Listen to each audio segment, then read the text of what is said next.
నిజామాబాద్ జిల్లా బోధన్ పట్టణంలోని గోశాల రోడ్డు ప్రధాన రహదారిలో అక్రమంగా కూరగాయల, మటన్ దుకాణాల విక్రయాల వల్ల స్థానిక ప్రజలు, వ్యాపార సంస్థ నిర్వాహకులు, ప్రయాణికులు, పాఠశాలకు వెళ్లే విద్యార్థులకు, తల్లిదండ్రులకు తీవ్ర ఇబ్బంది కలుగుతుందని, వాటిపై చర్య తీసుకుని వారికి కేటాయించిన స్థలాల్లో విక్రయాలు చేసుకునే విధంగా చూడాలని గతంలో సంబంధిత అధికారులకు తెలియజేసినా సరైన చర్యలు చేపట్టలేదని, ఇప్పటికైనా చర్యలు చేపట్టాలని లెర్నర్ పాఠశాల యాజమాన్య సభ్యులు బోధన్ సబ్ కలెక్టర్ కార్యాలయంలో సబ్ కలెక్టర్ వికాస్ మహాతోను కలిసి వినతి పత్రం అందజేశారు. ఈ సందర్భంగా పాఠశాల నిర్వాహకులు మాట్లాడడం జరిగింది. ఈ కార్యక్రమంలో పాఠశాల డైరెక్టర్ రాధాకృష్ణ, హనుమంతరావు, సుధాకర్, షేక్ ముస్తాఫా తదితరులు పాల్గొన్నారు.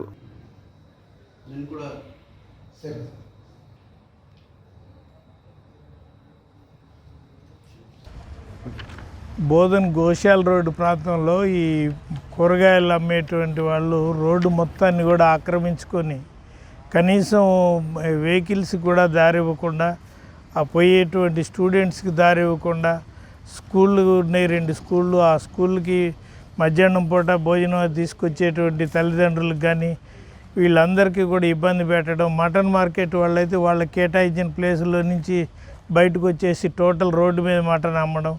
గతంలో అనేక సార్లు మున్సిపాలిటీ వాళ్ళకి వినతి పత్రాలు ఇచ్చినా కూడా, పోలీసు వాళ్ళకి వినతి పత్రాలు ఇచ్చినా కూడా దీని మీద ఎటువంటి చర్య తీసుకోకపోవడం వల్ల ఇక తప్పనిసరి పరిస్థితుల్లో సబ్ కలెక్టర్ గారికి ఒక మెమరాండం ఇవ్వడం జరిగింది.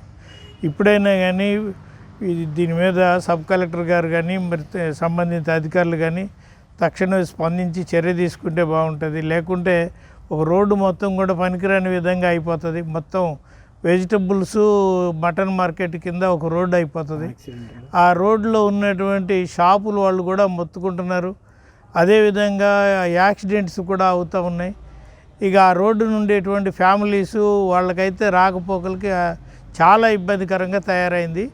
ఈ పరిస్థితిని కొంచెం గమనించి మరి మిత్రులందరూ కూడా దీని మీద ఫోకస్ చేసి దీన్ని పరిష్కరించాలని చెప్పేసి కోరుతా ఉన్నాం.